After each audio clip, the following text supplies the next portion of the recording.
Okay, hello everyone. Today we're doing the top video. I just shot this video below, but today, well, this hour, the thought was on, is our reality a simulation? Yes, because many people are coming out with videos that reality could be a simulation, and to me it has the same energy as there could be aliens, because there's lots of stars, a topological number theory, but it's topological, not temporal, that theory. My theory is the exact opposite, that there's no physical aliens, and this is all very tricky interdimensional stuff and visionary stuff going on with the late night usurpation of people into UFOs, and lots of video editing on the physical videos on YouTube, for instance. And that temporally I have an argument which isn't just a dark argument with no information. I have, some plausibility and some information backing that. That time wave zero that shows us, complexity being created. Now that doesn't say, oh, that means there's no aliens. It means that after 2012, now we could finally meet the aliens. It could mean that. That's also a possible meaning. But possible thoughts are I don't know thoughts, and they're all the thoughts that exist away from the stream of knowing, the stream of light. The darkness knows itself to have all thoughts away from the stream. Things like when you ask or say, it's possible, or you ask yourself, is it possible? And say, that's possible. And that's darkness thoughts, because you don't know. You're in the unknowing, not within the knowing. So it is possible we are in a simulation. It's possible there's aliens. I just think that, complexity theory shows us that we're the height of creation. It hints at it. It doesn't show us that directly, and it could be that there's other civilizations far away who have evolved by a similar circumstance. They'd have to go through all the same dynamics we did. Whether it was creeping up out of the ocean or whatever, I don't know, taking psychedelics, evolving the monkey brain. You think about how finely tuned our, evolution is. That's why I had a video called Aliens or Evolution. Because a lot of people love to be very glib these days, and that's from the dark side. They don't want to think too much. I always tell you to think again, think deeper.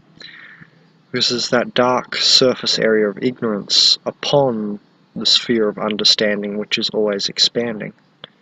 In that surface area of ignorance, these people, they don't like to think much. They like to suppress thought, and they have little really stupid, begging the question, fallacious argument type axioms that they take to all their arguments and, stuff like that. Straw man and all the fallacious types of arguing they do. That's dark side. Once again, welcome to the dark side. But I'm not like that. I'm into the information, the meaning, and the reason. The light of the situation, I don't know, it's more stimulating for me or something, I guess. More stimulation, more vivacious life, eh? Anyway, not as much stagnation as all the dark people and their thoughts, and look at where someone's thoughts lead you. Did it lead you to more thinking or not? That's how you can possibly tell. That's one good razor to take of discernment to, is someone dark or a light person, Should I be even listening to what they're saying? Anyway, is reality a simulation? Well, it's possible, Now, the thing is I wanted to discuss was that, a simulation that could fail. there's also, it's possible we are in a simulation which could fail, because a simulation is like a test. So I realize, yes, the whole movement of the simulation reality hypothesis movement, you know, I've researched them all, I've looked I've looked into them all, the flat earth theory and all of it. By the way, with flat earth I'm not convinced, because things are self-similar through scale.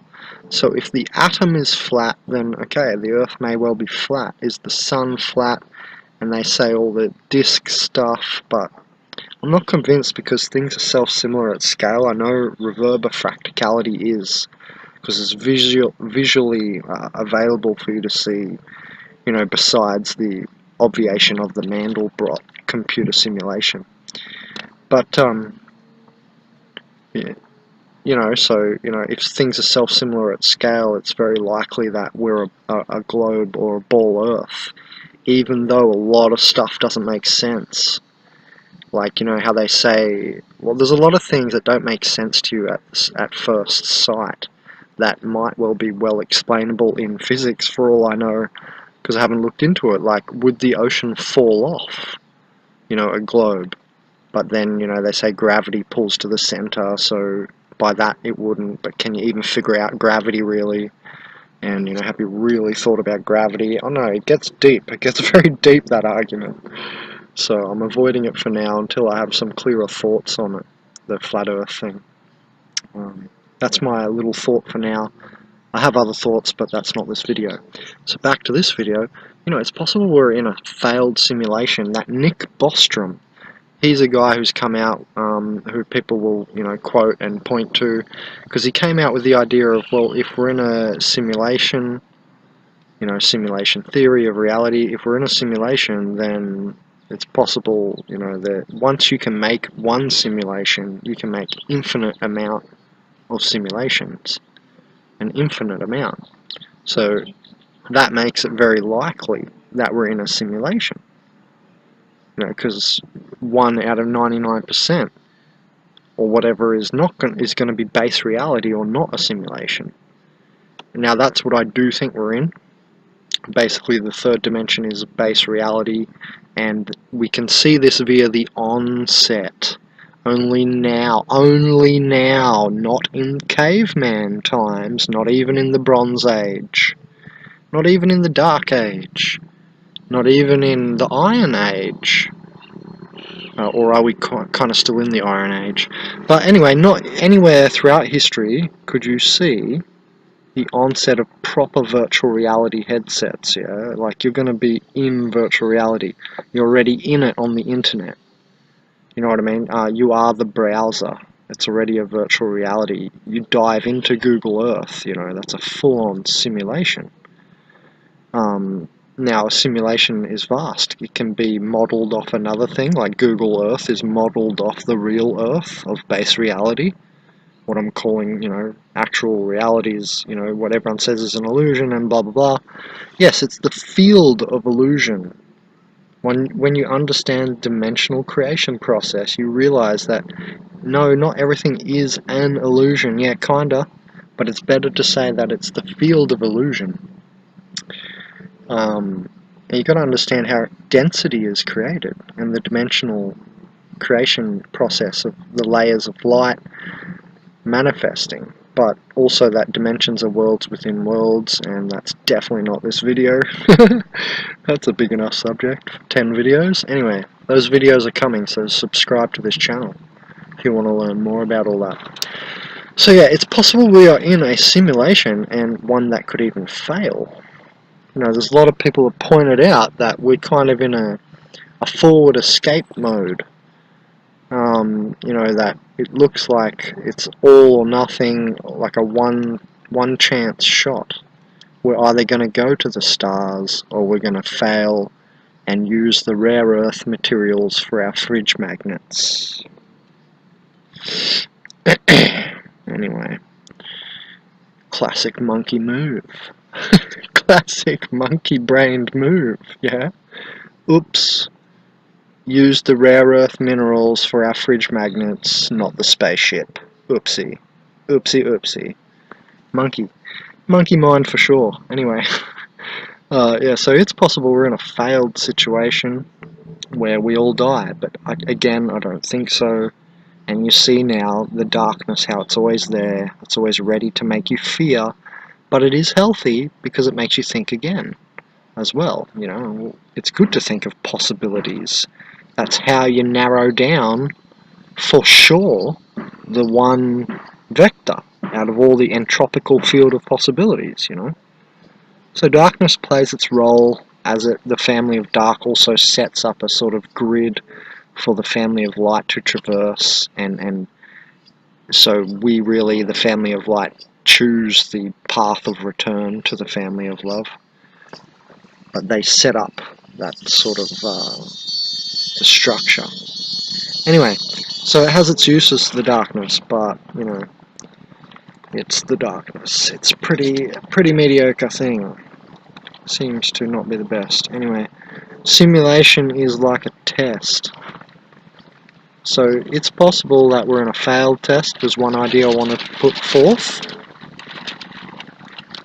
Also, I put forth the idea that we are definitely in base reality, in my opinion. Depends, though, you know, your perspective of base reality. Some people will say, you know, on the psychedelic trip, for instance, hey man, this place feels more real than reality. You've ever heard people say that? They're like, whoa man, when I was in that trip, it was more real than this place is real.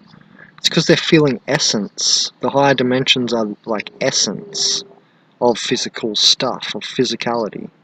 Right, that's one way you can think of the upper dimensions as essence parts, or segmented essences of what becomes a physical manifestation. So that's why you get that on psychedelic trips. You're like, wow, that felt so like real, more real than what we, you know, call everyday life and mundane reality, the third, second dimensional hard edge.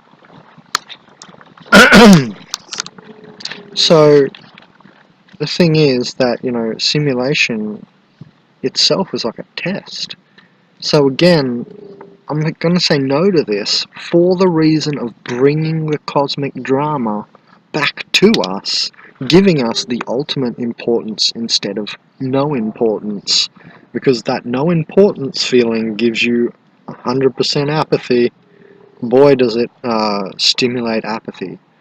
Oh, we're a failed simulation. Oh well, may as well give up everything and become fat. I'll just start eating pizza all day now because nothing matters. Nihilism, you know, nihilism, to be nihilistic, is to give up. It's weak. It's for the weak-minded, and it's for dark side people. That's why that, you know, or I won't say the channel name, but we all know his name. I've said it enough times. I got videos against him, sort of thing as well. Some of the stuff he says, you know, is system busting, that left side, but, you know, you can see now what I'm getting at by the focus and how to see these people for what they are, and what side they're really playing, whether they know it unconsciously or not. So you can be nihilistic, you know, and that's weakness, though. It's weak, you know, that stops you. That's not going forward, that's stopping. I say nihilism is, you know, the weakest philosophy. It's the biggest unphilosophy. It's no philosophy. It's the opposite of forward progression and philosophy. So, because when you're philosophizing, you're trying to build a pyramid of understanding all the time, you know. And nihilism's the opposite. It's saying, okay, we're in a failed simulation, and or we are just a simulation. Nothing matters. Nothing minds. Don't worry. Don't mind. Don't worry about it. And yeah, it's good to feel good like that, but that's as bad as the positive thinking twits in the New Age movement who are just only positive thinking, which yes, has great health benefits. You're not going to release any cortisol. By the way, cortisol is, you know, related to deep thinking. And discernment, you know, so, you know, there's two sides of the coin, and if you're just seeing the positive side, you're only seeing one side. Now, you know, I was also saying that about nihilism. You know, it's really not a good way to be.